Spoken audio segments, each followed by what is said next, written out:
I'm Lisa Birnbach for Howdini.com. We're going to talk about wedding flowers today with Marcy Bloom, the event planner, eventiste, and co-author of Weddings for Dummies. Marcy, to me, flowers are the most important thing practically, other than the bride, the groom, and the dress. Flowers are also prohibitively expensive. How does one factor the percentage of the budget with flowers?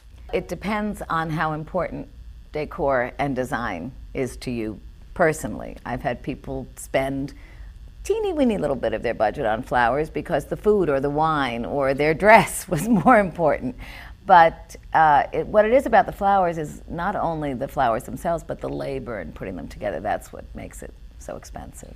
Can you do some of the flower stuff yourself, or do you really recommend that couples hire a florist? The thing is, again, about flowers is it's not as simple as it looks. They have to be conditioned. In other words, if you're using roses or peonies or flowers that open, they have to be put into floral conditioner at the correct time. The stems have to be cut. All the greens that rot in water have to be removed. It's very time consuming, takes a lot of people.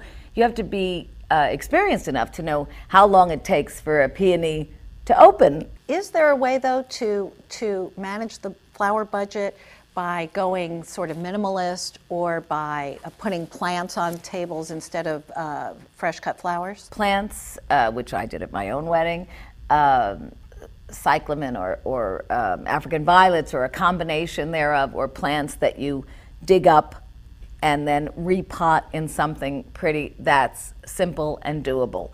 If you're happy with the flowers just placed in a glass vase or in an urn or something like that, that's going to be less expensive than something that is artfully arranged, that needs to be, flowers not only need to be conditioned, but they get wired. In a wedding bouquet, if it's a hand-wired bouquet, it will cost 3 or 4 times as much as just a handheld bunch of flowers that have been ribboned. What about arrangements I've seen with lemons and nuts and fruits and vegetables that are very artful but may have a longer lifespan? Absolutely. Fruits, vegetables, candles. Candles are the secret of getting the most bang for your buck. You can put candles, just a ton of votive candles. It is so powerful visually, so much more powerful than if you put bud vases there.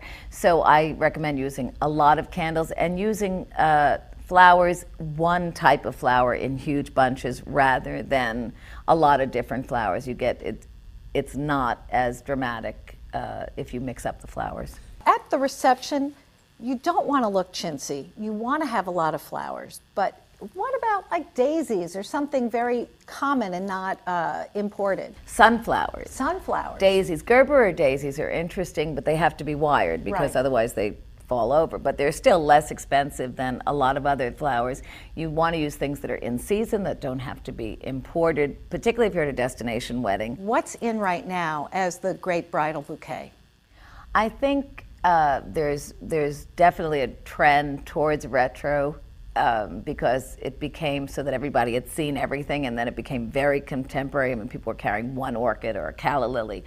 So now it's gone back to huge bouquets of stephanotis, which is the bridal flower. It looks like little bells, and that's an expensive bouquet because it's time consuming to make, because they all have to be wired, and then a little pearl put in each one. But it is a beautiful, beautiful bouquet to carry. It's breathtaking when you see a bride carrying that. Marcy, thanks so much. Great talking to you. Thank you. For Howdini.com, I'm Lisa Birnbach.